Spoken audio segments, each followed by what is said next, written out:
PS ఈ విధంగా Egmore PS limits, Vellore different ప్లేసెస్లో వీళ్ళు బాంబ్స్ ప్లాన్ చేయడం, బ్లాస్ట్ చేయడం జరిగింది. ముఖ్యంగా మనకి ఏంటంటే ఎగ్మోర్ కేసు చూసుకుంటే చెన్నై కమిషనరేట్ దగ్గర వీళ్ళు బాంబు పెట్టడం, అల్యూమినియం బాక్స్ అంటే మెకానిజం అది ఉండటం, అది గమనించి సబ్సిక్వెంట్గా అదే కాకుండా వీళ్ళు బాంబ్స్ ట్రాన్స్పోర్ట్ చేస్తూ కూడా ట్రైన్స్లో కూడా ఇది ఎక్స్ప్లోజివ్ సబ్స్టెన్స్ అందుకుని 1999లో అది కాసర్గోడ్ రైల్వే స్టేషన్లో సెటన్ ఎక్స్ప్లోజివ్ ఐటమ్స్ సీజ్ చేయడం ఇది జరిగింది.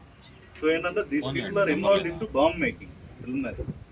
అది కూడా ఎట్లాగంటే లోకల్గా దొరికే చిన్న చిన్న వస్తువులు, ప్లాస్టిక్ బాల్స్, పాడైపోయిన వాచ్ల నుండి టైమర్ డివైసెస్ ఇవి చేసుకుని ఇది తయారు చేసుకుని లోకల్గా ఇంప్రూవైజ్ చేసుకుంటున్నారు తప్పితే బయట నుండి మనకు ఫ్లిప్కార్ట్లోనూ దీంట్లోనూ ఆర్డర్ ఇస్తే మాకు తెలిసిపోతుంది కదా.